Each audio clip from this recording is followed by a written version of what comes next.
નમસ્કાર વિદ્યાર્થી મિત્રો, આજે આપણે ધોરણ 10 વિષય સામાજિક વિજ્ઞાન એનો પહેલો પાઠ ભારતનો વારસો એના વિશે આપણે ભણીશું। તો વિદ્યાર્થી મિત્રો, સામાજિક વિજ્ઞાનની અંદર આપણા પાઠ ઘણા લાંબા હોય છે, એટલા માટે તમે જે પણ અહીંયા હું ટોપિક ચલાવું મહત્વના મુદ્દાઓની ચર્ચા વધારે કરીશું અને તમે પછી એ તમે ઘરે સરસ રીતે વાંચન કરજો, ધ્યાનપૂર્વક વાંચન કરજો, એટલે નાનામાં નાના પ્રશ્નો, જોડકા, ખાલી જગ્યા, વિકલ્પો બધું જ તમને એમાંથી મળી આવશે। તો તમે પાઠનું વાંચન જરૂરથી મિત્રો કરજો। ભારત એ પ્રાચીન સંસ્કૃતિ ધરાવતો દેશ છે। ભારતના પ્રાચીન ગ્રંથ વિષ્ણુ પુરાણની અંદર આપણા ભારત વિશે એના ગુણગાન ગાવામાં આવ્યા છે। ભારતને એક મહાન દેશ એવું વિષ્ણુ પુરાણની અંદર બતાવવામાં આવ્યું છે। અહીંયા એક સંસ્કૃત પંક્તિ આપી છે, ઉત્તરમ યત સમુદ્રસ્ય હિમાદ્રશ્ચૈવ દક્ષિણમ વર્ષ તદ ભારત નામ ભારતી યત્ર સંસદિ। એનો અર્થ મિત્રો એ થાય છે કે સમુદ્રની ઉત્તરે અને હિમાલયની દક્ષિણે આવેલ સ્થળનું નામ ભારત વર્ષ છે, જેના સંતાનો ભારતીય છે તેમ કહેવામાં આવ્યું છે। ભારત દેશની અંદર જે રહે છે એ ભારત દેશના સંતાન છે અને એને ભારતીય તરીકે ઓળખવામાં આવે છે। ભારતમાં શુભ કાર્ય પ્રારંભ એટલે કે શરૂઆત કરતી વખતે સંકલ્પોમાં ભારત વર્ષ, ભરતખંડ, જંબુદ્વીપ, આર્યાવ્રત વગેરે શબ્દોનો ઉલ્લેખ કરવામાં આવ્યો છે। ભારતને આવા અલગ અલગ નામથી ઉદ્દેશવામાં આવ્યો છે। પૂર્વ, પશ્ચિમ, દક્ષિણ એ ત્રણ દિશાઓમાં સમુદ્ર અને ઉત્તર દિશામાં હિમાલયની ગિરિમાળા આવેલી છે। એ કુદરતી સીમાઓ ધરાવતો આપણો દેશ છે।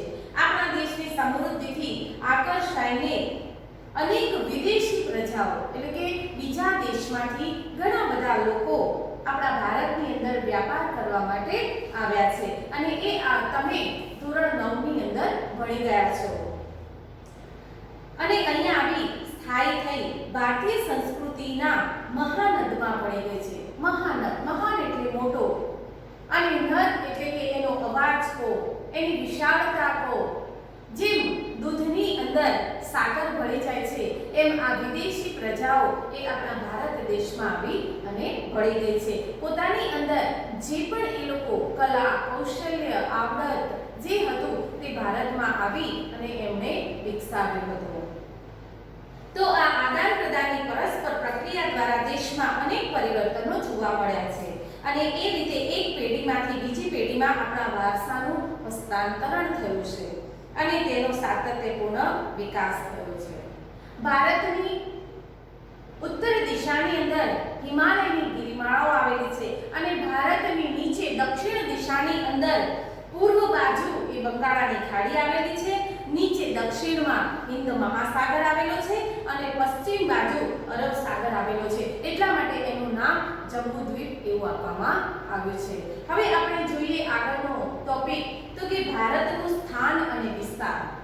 તો વર્તમાન ભારતના સ્થાન, કદ અને વિસ્તાર વિશે જોઈએ તો પ્રાચીન સમયનું ભારત એટલે કે જૂના સમયની અંદર ભારત એ ઘણું વિશાળ હતું અને હાલમાં પણ ભારત વિસ્તારની દ્રષ્ટિએ વિશ્વમાં 7મા ક્રમે છે। આપણું યાદ રાખજો, પૂછાયેલો પ્રશ્ન છે તો કે વિસ્તારની દ્રષ્ટિએ એ આખા વિશ્વની અંદર, આખા દુનિયાની અંદર ભારતનું સ્થાન 7મું છે અને જનસંખ્યાની દ્રષ્ટિએ, જન એટલે માણસ, તો માણસની સંખ્યાની દ્રષ્ટિએ વિશ્વની અંદર ભારતનું બીજું સ્થાન છે। પ્રથમ નંબરે ચીન આવે છે અને બીજા નંબરે આપણો ભારત દેશ આવે છે। વસ્તીની દ્રષ્ટિએ ભારત એ આખી દુનિયાની અંદર બીજા સ્થાન પર આવે છે। વૈવિધ્યસભર વારસો, તો ભારત ભૂમિ એ આપણને અને વિશ્વને સમૃદ્ધ અને વૈવિધ્યસભર વારસો આપ્યો છે। ભારતીય સંસ્કૃતિ શાંતિપ્રિય અને વેપારી રહી છે। ભારતની સંસ્કૃતિ હંમેશા કેવી રહી છે? તો શાંતિપ્રિય। આપણે ઝઘડા, યુદ્ધ, કોઈનું ખરાબ કરવું, મારામારી કરવી એ આપણી સંસ્કૃતિ, આપણા સંસ્કાર નથી। એટલે ભારતની સંસ્કૃતિ હંમેશા શાંતિપ્રિય છે। ભારતની સંસ્કૃતિમાંથી સત, ચિત્ત અને આનંદનો અનુભવ પ્રાપ્ત થાય છે. આ ત્રણ શબ્દોનું ધ્યાન કે સત, ચિત્ત અને આનંદ. તો સતનો અર્થ શું થાય છે? તો કે શુદ્ધ સત્ય. સત એટલે સત્ય. બીજો શબ્દ છે કે ચિત્ત. તો ચિત્ત એટલે જ્ઞાન, શુદ્ધ જ્ઞાન. અને આનંદ એટલે કે આનંદની અનુભૂતિ થાય. ક્યારે થાય છે? કે જ્યારે તમારા મન, તમારા હૃદયની અંદર શુદ્ધ જ્ઞાન છે, શુદ્ધ સત્ય છે, તો જ માણસને આનંદની અનુભૂતિ થાય છે. જ્યારે આપણે કોઈનું ખરાબ નથી કરતા, જ્યારે આપણે કોઈના માટે સારો વિચાર કરીએ છીએ, તો આપણા મનની અંદર પણ આનંદ રહે છે. પણ જ્યારે આપણે કોઈનું ખરાબ કરીએ છીએ, કોઈના માટે ખરાબ વિચારો કરીએ છીએ, તો આપણું મન પણ ઉદ્વેગિત રહે છે, આપણું મન અશાંત રહે છે.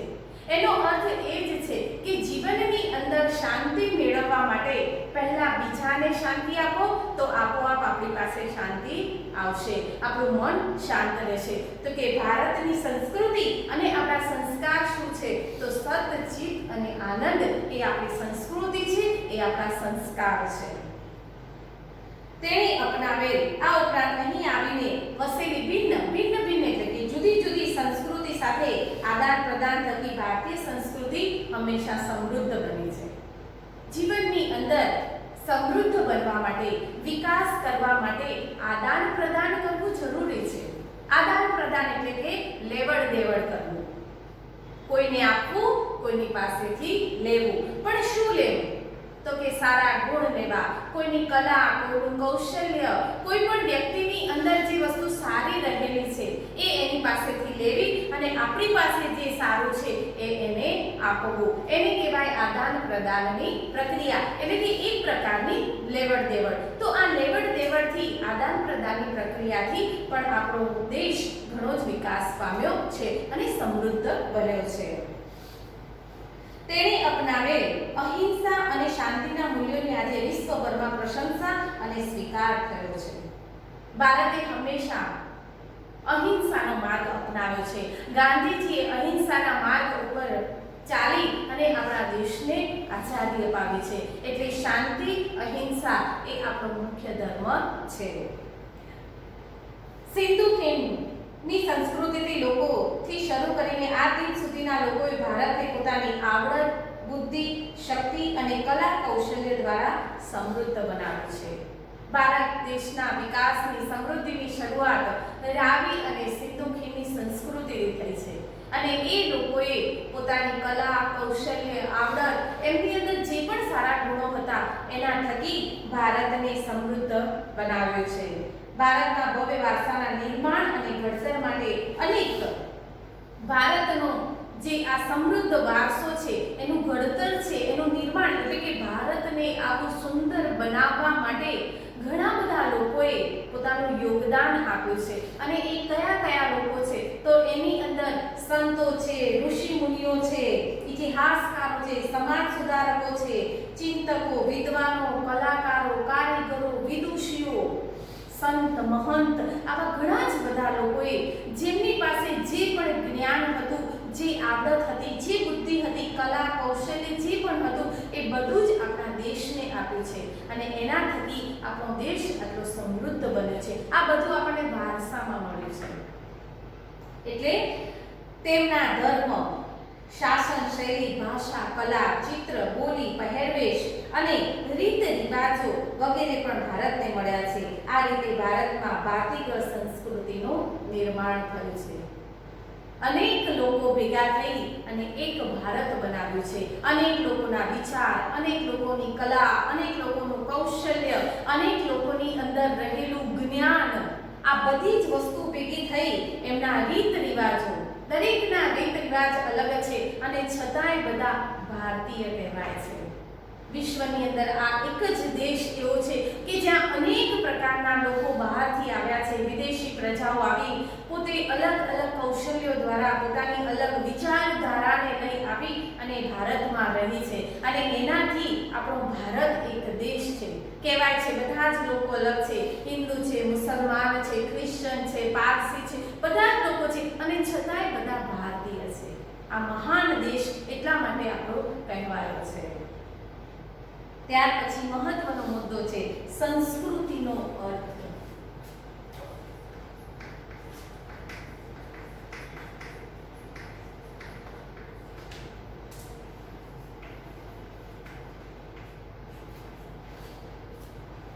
સંસ્કૃતિનો અર્થ, તો સંસ્કૃતિનો અર્થ, સંસ્કૃતિ કોને કહેવાય? તો એમ કહે છે કે સંસ્કૃતિ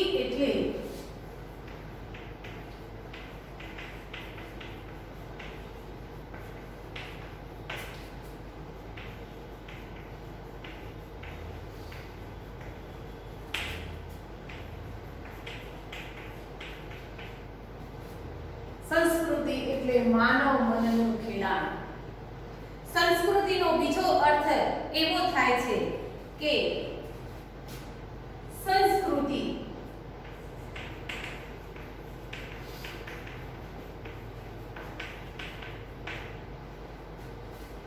ગુફાથી ઘર સુધી,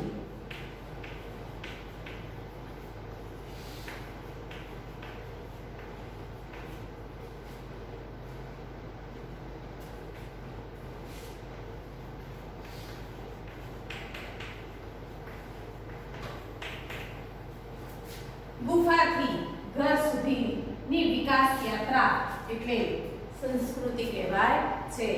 કે માનવ મનનું ખેડાણ. માણસે પોતાના મનથી જે પણ ખેડાણ કરવું એટલે શું? તો ખેડાણનો અર્થ થાય વિકાસ કરવો. માણસે પોતાના મનથી, પોતાની કલા, કૌશલ્ય, આવડતથી, પોતાની બુદ્ધિથી, શક્તિથી જે પણ વિકાસ કર્યો છે એને કહેવાય કે માનવ મનનું ખેડાણ. એને સંસ્કૃતિ કહેવાય. કે સંસ્કૃતિ એટલે માણસે પોતાની પાસે જે પણ હતું, જેમ કે પહેલાના સમયની અંદર આપણને ખબર છે કે માણસ આદિ માનવ હતો, જંગલોમાં રહેતો હતો, જંગલમાંથી જે પણ એને મળતું હતું શિકાર કરતો હતો, જંગલની અંદર જે ફળ મળે એ ખાઈ અને એ પોતાનું જીવન ગુજારતો હતો. જંગલની અંદર પાંદડા હતા તો એ પોતાના વસ્ત્ર બનાવી અને એ રીતે એ જીવતો હતો. પણ કેમ કે ગુફાથી ઘર સુધી અત્યારે માણસ ક્યાં પહોંચ્યો છે? તો ચંદ્ર ઉપર જઈ આવ્યો અને મંગળ ઉપર જવાની તૈયારી કરી રહ્યો છે. આ છે ગુફાથી ઘર સુધીની વિકાસ યાત્રા.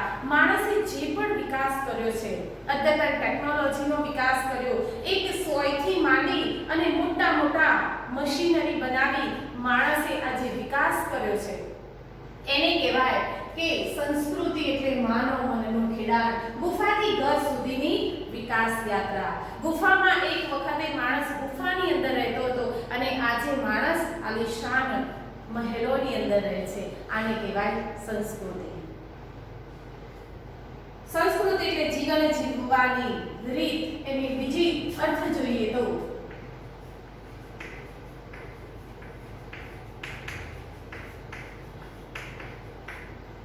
સંસ્કૃતિ એટલે જીવન જીવવાની રીત. ઇંગ્લિશમાં કહીએ તો the way of life. the way of life, જીવન જીવવાની રીત. દેશ કે સમાજમાં કાળક્રમે બદલાતા સંજોગો અનુસાર જનજીવનમાં આવતા પરિવર્તનો, સુધારા, સામાજિક નીતિ રીતિ ઇત્યાદિ વડે ભિન્ન ભિન્ન સમાજોની સંસ્કૃતિ બને. સંસ્કૃતિ એટલે માનવ મનનું ખેડાણ અને તેમાં માનવ સમાજની ટેવો આવે, મૂલ્યો આવે, આચાર વિચાર, ધાર્મિક પરંપરાઓ, રહેણી કહેણી અને જીવનને ઉચ્ચતમ ધ્યેય સુધી લઈ જતા આદર્શોનો સરવાળો એટલે સંસ્કૃતિ. જીવનને ઉચ્ચતમ ધ્યેય સુધી લઈ જવા માટે માણસની અંદર જે પણ છે, માણસ ક્યાં સુધી પહોંચવું, એટલી બધી નવી નવી શોધખોળ કરી છે. માણસે એક રોબોટ બનાવી દીધો કે એક માણસની જગ્યાએ એ રોબોટ માણસ જેવું ને જેવું સુંદર મજાનું કાર્ય કરે છે. આ છે ઉચ્ચતમ ધ્યેય સુધી પોતાના જીવનને લઈ જવાનો સરવાળો. એને જ કહેવાય કે સંસ્કૃતિ એટલે માનવ મનનું ખેડાણ. ત્યાર પછીનો મુદ્દો છે ભારતીય સંસ્કૃતિનો વારસો. વારસો એટલે શું?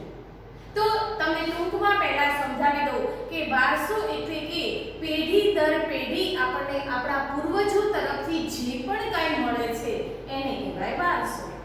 આપણને બધાને જ ખબર છે કે વારસા મિલકત, એનાથી બધાને જલ્દી સમજણ પડી જશે કે તને વારસામાં શું મળ્યું.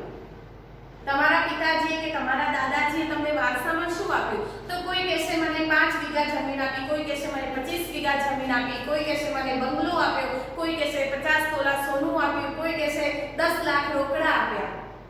આ જે આપ્યું એ વારસો કહેવાય.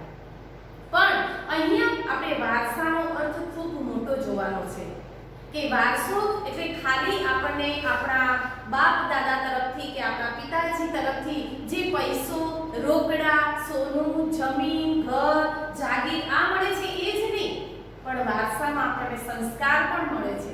વારસાની અંદર આપણને આચાર વિચાર, આપણું વર્તન, આપણા શરીરનો દેખાવ, આ બધી જ વસ્તુ આપણને આપણા વારસાની અંદર મળે છે. એટલા માટે વારસાનો એક બહોળો અર્થ છે. તો કે વારસો એટલે આપણને આપણા પૂર્વજો તરફથી મળેલી અમૂલ્ય ભેટ. ભારતનો ઇતિહાસ હજારો વર્ષ પુરાણો એટલે કે જૂનો છે. શાળાકીય અભ્યાસમાં લેવાતી દૈનિક પ્રતિજ્ઞામાં આપણે હું મારા દેશને ચાહું છું એ પણ આપણને વારસામાં મળેલું છે. હું મારા દેશને ચાહું છું એટલે કે હું મારા દેશ પ્રત્યે કોઈ દિવસ ગદ્દારી નહીં કરું, હું મારા દેશને નુકસાન થાય એવું કોઈ કામ નહીં કરું, ભલે હું ગંદકી સાફ નહીં કરું પણ હું ગંદકી કરીશ નહીં. એ સંકલ્પ એ આપણા દેશ માટે, હું મારા દેશને ચાહું છું, જે આપણે આપણા પુસ્તકના પહેલા પાના ઉપર લખેલી છે પ્રતિજ્ઞા, ભારત મારો દેશ છે, હું ભારત દેશનો નાગરિક છું. તો આપણી અંદર આપણી ફરજ શું છે કે હું મારા દેશની ગંદકી સાફ નહીં કરું પણ હું મારા દેશમાં ગંદકી કરીશ જ નહીં. તો ગંદકી સાફ કરવાનો વારો આવશે નહીં. એ આપણા પૂર્વજોએ આપણને વારસામાં આપેલા સંસ્કાર છે. એટલે એ કહેવાય કે હું મારા દેશને ચાહું છું અને તેના સમૃદ્ધ અને વૈવિધ્યપૂર્ણ વારસાનો મને ગર્વ છે. મારા દેશ માટે મને શેનો ગર્વ છે? તો એનો સમૃદ્ધ વારસો, કલા, કૌશલ્ય જે પણ મારા દેશની અંદર છે એના માટે મને ગર્વ છે. તેમ કહીએ છીએ આ સમુદ્ર વારસો એટલે ભારતનું સમગ્ર વિશ્વને પૂર્ણ માનવ જીવનના રહસ્યનું પ્રદાન એમ કહી શકાય. ભારતના આ વારસાના પણ 2 ભાગ પડે છે. તો વારસો એટલે શું એને આપણે અર્થ જોઈએ.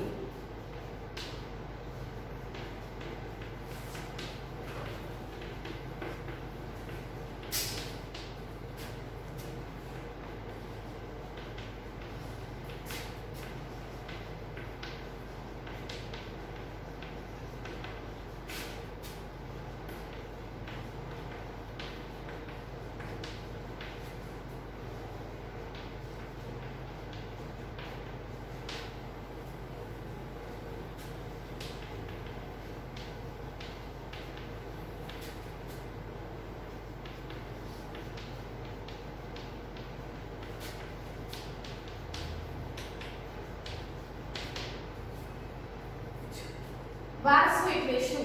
તો આપણા પૂર્વજો તરફથી પેઢી દર પેઢી આપણને જે કાંઈ મળે છે તેને આપણે વારસો કહીએ છીએ. વારસાના 2 ભાગ પડે છે.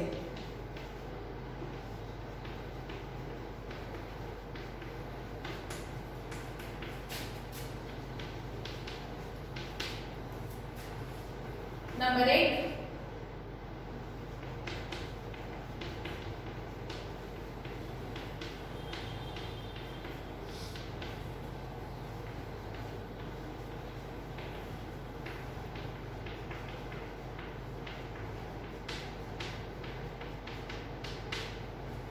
નંબર 1 પ્રાકૃતિક વારસો અને નંબર 2 સાંસ્કૃતિક વારસો. તો વારસાના 2 ભાગ પડે છે. એક છે પ્રાકૃતિક વારસો અને બીજો છે સાંસ્કૃતિક વારસો. તો મિત્રો આપણે હવે આ ટોપિક અહીંયા પૂર્ણ કરીએ છીએ અને બીજી આ ટોપિકની અંદર આપણે આની વિશેષ ચર્ચા કરીશું.